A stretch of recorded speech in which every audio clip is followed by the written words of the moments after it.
específico, que es el más fundamental de todos, estamos hablando solamente de tomar muestras y cuantificar niveles de amplitud de lo que sea. Ok. Entonces, por ejemplo, en el caso de una señal de audios serían niveles de amplitud que se convirtieron en un voltaje o una corriente, y eso se le toman muestras y se cuantifica. Ok. Y eso, después de cuantificado, entra a un conversor análogo digital y se convierte en bits y se mandan las cadenas de bits, ¿sí? Entonces, tanto a nivel de la señal muestreada y cuantificada, la cantidad de muestras cuantificadas en cierto intervalo de tiempo es un vector. O sea, eso ya es un arreglo de números. En el caso de una cuantificación de 8 bits, por ejemplo, es una cadena con un espacio de estados de 0 a 255, ahí están los 8 bits, que puede venir en cualquier orden. Y entonces eso simplemente es un vector, una cadena de números enteros de 0 a 255, y eso es lo que entra al conversor análogo digital. Ok. Pero inclusive, si yo quisiera hacer una transmisión totalmente digital de esos números enteros, yo lo podría hacer también. Igual eso ya es un vector. O sea, el efecto que un conversor análogo digital tiene sobre esos números enteros para producir cadenas de unos y ceros que se convierten en unos bits transmitidos, ya es una matriz. Ya es O una sea, matriz, entra un exacto. vector con números enteros de 0 a 255, sale un vector con unos y ceros. O sea, Ok. eso fácilmente, pues, hoy en día casi todos, la gran mayoría de eso que estamos hablando es cuantificar y muestrear. Después de eso, esos unos y ceros van a ser asociados a señales que van por un canal de comunicaciones. Y esa asociación a esas señales es recibida en el otro lado, haciendo correlación entre una señal de muestra y la señal que estoy recibiendo. O sea, la transforma otra vez. La como lo transforma diríamos. otra vez y la envía. Pero entonces al otro lado yo recibo algo analógico, pero en recepción de eso analógico igual vuelvo y tomo muestras. Lo mismo. Y entonces, por ejemplo, lo que antes se hacía con esfuerzos inmensos de correlaciones entre señales y tratar de sincronizar fases entre senoidales para poder mirar cuánto da la correlación al otro lado, pues hoy en día se hace con productos puntos. Entonces, pues entra una muestra, yo tengo otra muestra de la señal, pero ambas muestras están cuantificadas, entonces simplemente se multiplica punto a punto la muestra que recibo con la muestra que tengo guardada en el receptor, y el producto punto de esas dos cosas es el equivalente de la integral de correlación que se hacía antes. Ok. Entonces, digamos, hoy en día cada vez es más frecuente que las interfaces, lo que llaman las interfaces de radio o las interfaces de aire, que es el dispositivo electrónico que convierte lo que va en una antena a una señal que yo pueda reconocer, y viceversa, una señal que yo pueda reconocer la pone en una antena y eso se transmite. Cada vez es mayor la tendencia a que esos dispositivos sean programables. Luego, lo que realmente se hace es, cuando se recibe lo que se reciba, lo que quiera que sea, por la antena o por el cable o lo que sea, siempre se está muestreando y cuantificando, y eso entra a un procesador, y ya dentro de ese procesador yo programo lo que yo quiera, y eso es lo que yo interpreto al otro lado de la señal. O sea que esa tendencia cada vez más marcada a que las interfaces de comunicaciones sean programables implica que todo es digital, que después de que yo recibí una señal, sea por una antena o un cable, de mi dispositivo hacia adentro ya todo es digital. Lo único que se queda analógico es el uso del medio físico, Sí. llámese cable o inalámbrico, ¿sí? Eso es lo único que se queda analógico, pero de mi dispositivo hacia adentro todo es digital.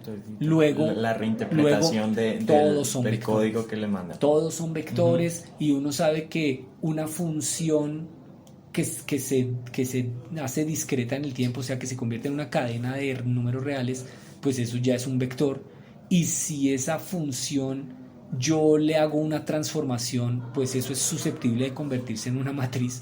O sea, entra un vector que es una función, Exacto. se multiplica por algo y sale otra función. Sale otra función. O sea, una correspondencia de funciones uno a uno sería una transformación. Siendo una transformar la información que llegó del otro nodo a para saber. Sí, para saber qué era lo que me habían enviado. Exacto. Ese es finalmente el objetivo. Pero en la consecución de ese objetivo, ya las correlaciones, las transformaciones, las operaciones entre señales, pues hoy en día ya son es multiplicaciones entre vectores y matrices.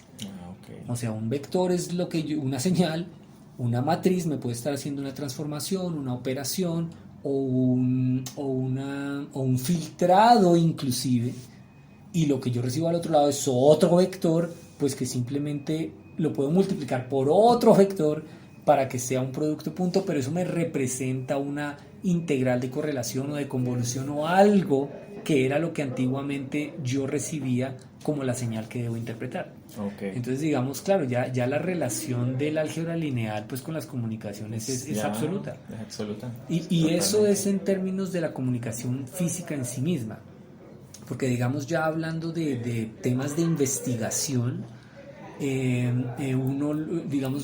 hay cosas que terminan convirtiéndose dentro de las señales analógicas o dentro de los cálculos que uno está acostumbrado a hacer con sumas, restas, integrales, derivadas y cosas de esas.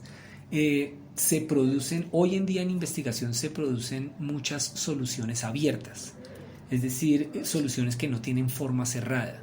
Es decir, que yo no puedo decir que mi respuesta es igual a una función que yo meto un número y ya me bota la respuesta, sino que la respuesta que yo estoy buscando me da en términos de una sumatoria de algo o de una doble sumatoria de algo. O sea, no es una fórmula definitiva, no sino es una forma cerrada. de las... No es una forma cerrada. Y entonces cuando yo tengo formas abiertas, normalmente lo que yo tengo son funciones que se podrían ver como continuas, pero cuya importancia de lo que yo quiero observar no son esas funciones, sino los coeficientes con los que se multiplican esas funciones, que al sumarlos me da la función resultante. Entonces, en investigación pura, estoy hablando de revistas de primer cuartil, las cosas que uno publica muchas veces quedan con soluciones que no tienen forma cerrada, y a la hora de ir a calcular lo que uno propuso para mostrarlo en una gráfica, en un paper, pues muchas veces es supremamente conveniente plantear esas sumatorias que parecieran interminables en términos de multiplicaciones de vectores y matrices.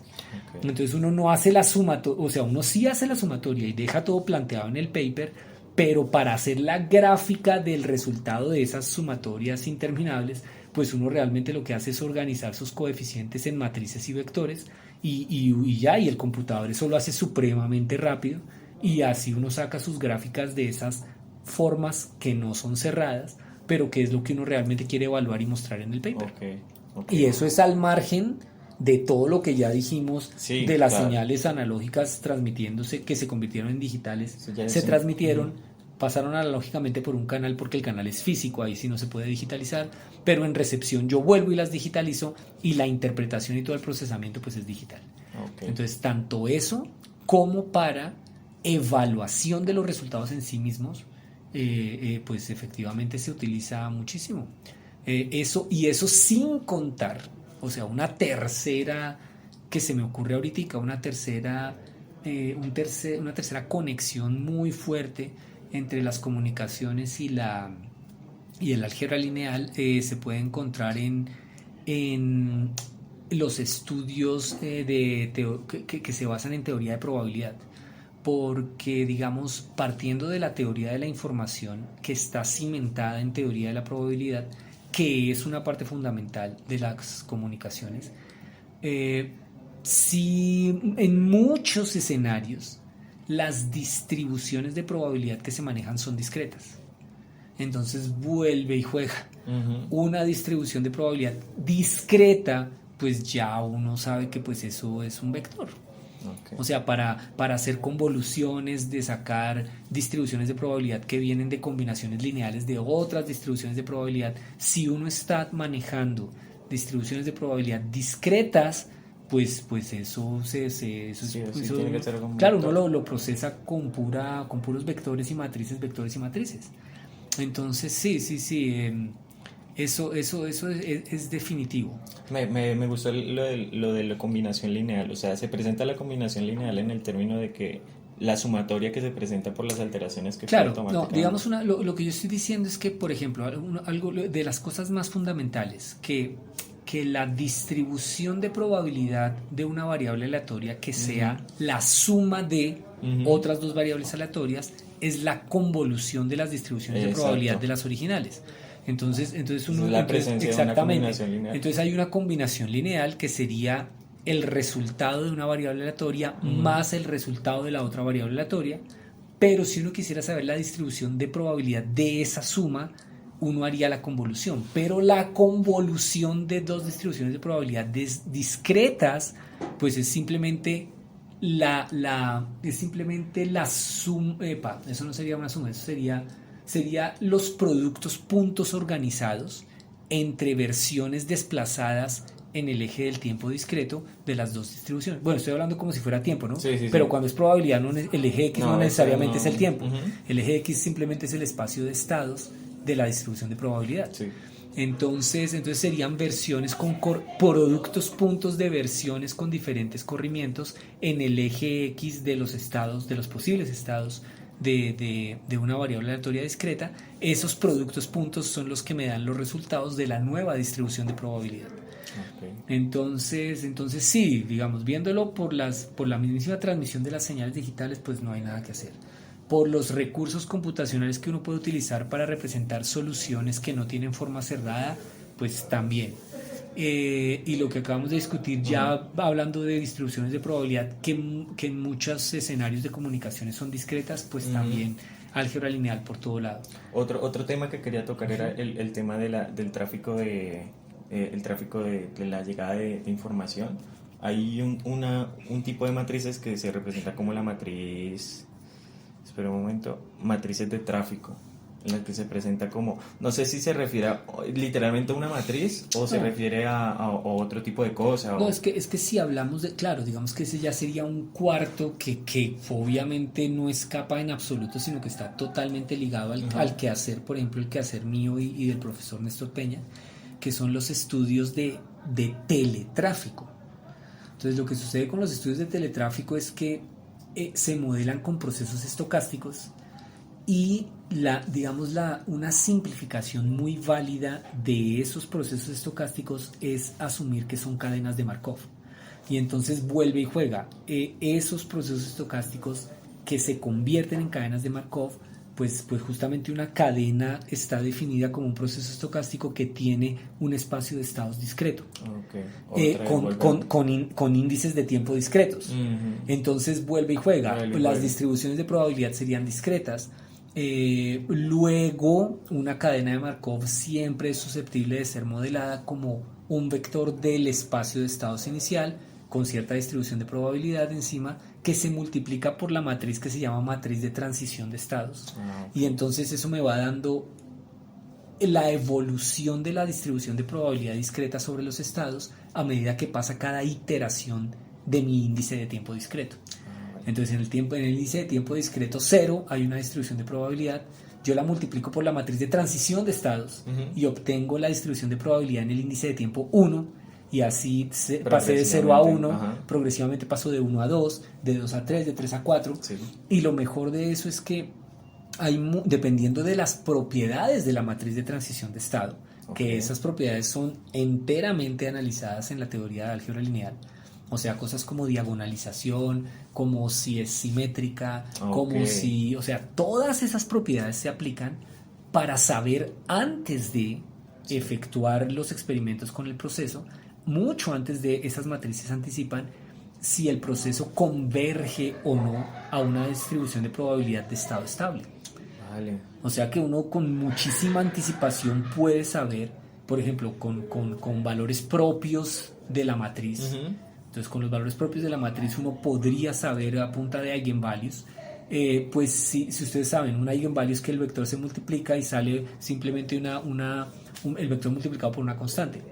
O sea que el vector en sí mismo, lo que sale al otro lado es una combinación lineal del vector que entró. Vector, y entonces, exactamente, constante. Después de multiplicarlo por la matriz entera, o sea que uno podría saber, en el caso de estas cosas, si hubiese un valor propio 1, pues uno sabría a ciencia cierta que sí hay convergencia, que esa distribución de probabilidad sí converge a un estado estable. Porque querría decir que llega un punto en el que yo multiplico el vector por la matriz de estados y al otro lado sale el mismo vector. Luego llega un momento en el tiempo en el que la distribución de